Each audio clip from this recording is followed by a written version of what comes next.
నమస్తే, welcome to RB news. Telangana రాష్ట్ర వ్యాప్తంగా కూడా రైతులంతా కూడా వ్యవసాయ పనుల్లో నిమగ్నమయ్యారు. చాలా మంది రైతులు ఇప్పటికే వ్యవసాయ పనులను కూడా చేసుకునే పరిస్థితి కనబడుతోంది. అదేవిధంగా రైతులంతా కూడా విత్తనాల కొనుగోలులోనైతే పడ్డారు. చాలా మంది విత్తనాలు ఇప్పటికే కొనుక్కుంటున్న పరిస్థితి కనబడుతోంది. కానీ తెలంగాణ రాష్ట్ర వ్యాప్తంగా కూడా నకిలీ విత్తనాలు ఒక చాప కింద నీరులానైతే సాగుతున్నాయి. దీనికి సంబంధించి పోలీస్ శాఖ అదేవిధంగా తెలంగాణ రాష్ట్ర ప్రభుత్వం కూడా ఆదేశాలు జారీ చేసింది. నకిలీ విత్తనాలు అమ్మితే వారిపైన కూడా కఠిన చర్యలు తీసుకోవాలని కూడా ఆదేశాలు జారీ చేసింది. అదేవిధంగా భూపాలపల్లి జిల్లా పరిధిలో జిల్లా ఎస్పీ కిరణ్ కరి ఆదేశాల మేరకు కూడా సంబంధిత అధికారులు సైతం కూడా తనిఖీలు చేపడుతున్నారు.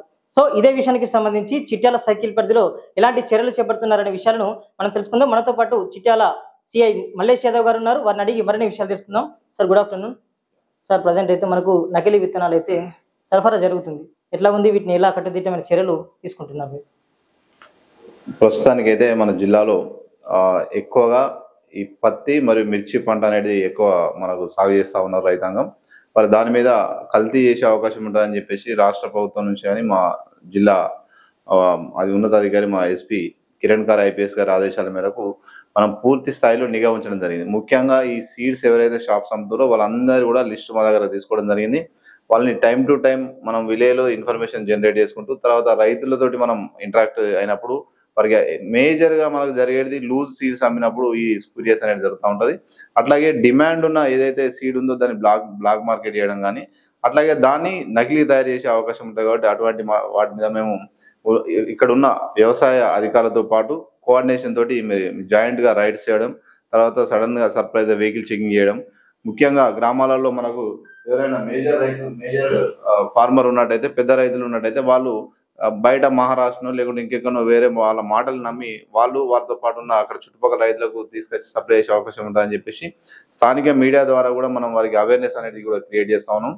గ్రామాల్లో వెళ్ళినప్పుడు గ్రామాల్లో ఉన్న రైతులతో కూడా మా ఎస్ఐలు కానీ మేము కానీ మా సిబ్బంది కానీ వాళ్ళతోటి మాట్లాడుతున్నాం, అక్కడ ఉన్న సమాచారాన్ని సేకరిస్తున్నాం.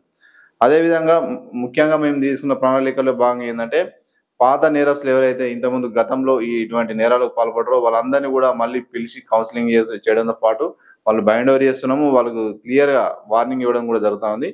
నెక్స్ట్ ఎట్టి పరిస్థితుల్లో ఎటువంటి కేసులలో ఒకవేళ ఇన్వాల్వ్ అయితే మాత్రం తప్పకుండా ప్రభుత్వ ఆదేశాల మేరకు పీడీ యాక్ట్ కూడా నమోదు చేసి వాళ్ళని బయటకు రాకుండా చేయడానికి కూడా మేము దానికి చేస్తా ఉన్నాము. సేమ్ టైం షాపుల మీద నిఘా ఉంచడము, తర్వాత రైతులు ఏదైతే పర్చేజ్ చేస్తారో ఆ పర్చేజ్ చేసిన ప్యాకెట్ లేబుల్స్ కానీ తర్వాత రసీదులు కానీ వాటిని వాళ్ళ దగ్గర పంట చేతికి వచ్చే వరకు కూడా వాళ్ళ దగ్గర పెట్టుకోవాలని భద్రపరచుకోవాల్సిందే వాళ్ళని రిక్వెస్ట్ చేస్తా ఉన్నాము. కంపల్సరీ ఏ చిన్న విత్తనం చిన్న గింజ ఉన్నా కూడా దానికి రసీదును డిమాండ్ చేసి తీసుకోవాల్సిందే కూడా రైతులను ఈ స్థానిక మీడియా ద్వారా కోరుతా ఉన్నాం. చిట్యాల సర్కిల్ పరిధిలో మొత్తంగా ఎన్ని ఫర్టిలైజర్ షాపులు ఉన్నాయి సార్? ఇప్పటి వరకు ఎన్ని షాపులను మీరు తనిఖీ చేశారు? దాదాపుగా మనకు ఈ 5 మండలాల పరిధిలో గన్పూర్ కానీ, రేగొండ, ముగుళ్ళపల్లి, చిట్యాల, టేక్మాటలో 100 నుండి 120 షాప్స్ ఉన్నాయి.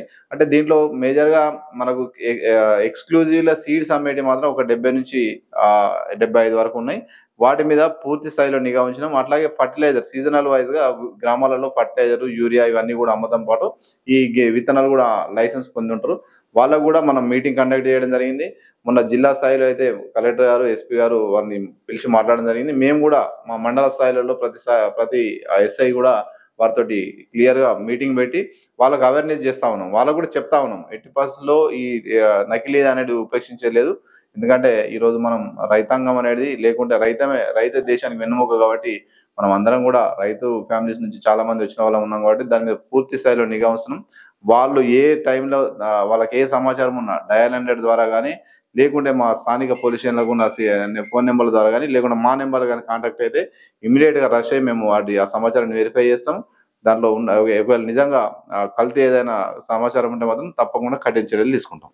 ఈ లూసీడ్ అనేది నకిలీ విత్తనాలు కూడా మనకు మహారాష్ట్ర నుంచి ఇటు పెద్దపల్లి, ఒడిశా ఇటు ప్రాంతం నుంచి వస్తుంది సార్. ఇట్లా మీరు నిఘా చర్యలు చేపట్టారు. మీరు ఎలాంటి తనిఖీలు ఇప్పటివరకు చేపట్టారా? జనరల్గా ఇప్పుడు దాని మీద ఏమవుతుందంటే మేము సడన్గా డైనమిక్ వెహికల్ చెకింగ్ చేసుకుంటూ సర్ప్రైజ్ వెహికల్ చెకింగ్ చేస్తున్నాం. ఎటువంటి ఏమైనా సీట్స్ ఉంటే బయట స్టేట్ నుంచి తీసుకొస్తే కంపల్సరీ ప్రాపర్ రసీదులు ఉండి దాని యొక్క వెరిఫై చేస్తున్నాం. ఇప్పటికైతే మన ఏరియాలో అంత పరిస్థితి ఎక్కడ కూడా మన నోటీస్కి రాలేదు. అటువంటిది ఏదైనా ఉన్నా కూడా మేము వెరిఫై చేస్తాం. తప్పకుండా రైతులకు ఫైనల్గా మీరు ఇచ్చే సూచనలు, సలహాలు ఏంటి? రైతు కేవలం ఒకటే ఏంటంటే వాళ్ళు ఏ చిన్న ప్యాకెట్ ఉన్నా కూడా కంపల్సరీ రిసిప్ట్ అనేది రసీదు అనేది డిమాండ్ చేయాలి. దాన్ని కంపల్సరీ చిన్న స్మార్ట్ ఫోన్ ఉంటే స్మార్ట్ ఫోన్ లో ఒక ఫోటో తీసుకొని పెట్టుకుంటే మనకి రేపు ఆ లేబుల్ కానీ రసీదు కానీ ఒక చిన్న ఫోటో తీసుకొని పెట్టుకున్నా, లేదంటే పదిలంగా దాన్ని భద్రపరచడం కూడా రేపు ఒకవేళ క్రాప్ రాకున్నా లేకుంటే ఏదైనా ఇబ్బంది ఉన్నా కూడా మనం లీగల్ గా మనం క్రిమినల్ యాక్షన్ తీసుకోవడానికి తోడ్పడతాయి. కాబట్టి దయచేసి వాటిని భద్రపరచుకోవాల్సిందిగా రైతులకు విజ్ఞప్తి చేస్తున్నాను. అట్లాగే లైసెన్స్ షాపులలో మాత్రమే కొనుగోలు చేయాలి. తర్వాత గ్రామాలలో ఎవరైనా లూజ్ సీడ్స్ వచ్చి అమ్మే ప్రయత్నం చేస్తే మాకు సమాచారం ఇవ్వాలని రైతులు కోరుతాము. డిమాండ్ ఉన్న సీట్స్ కు సంబంధించి మనకు మాక్సిమం బ్యాగ్ ధర అయితే రూ. 820 వరకు అయితే ఉంది సార్. కానీ మిగతా ధరలు మిగతా ప్యాకెట్లు చూసుకున్నట్లయితే 2500 నుంచి 3000 వరకు కూడా విక్రయిస్తున్న పరిస్థితి కనబడుతుంది. సో దీనిపైన మీరు ఎలా చర్యలు తీసుకోబోతున్నారు, మీరు అండ్ వ్యవసాయ శాఖ అధికారులు?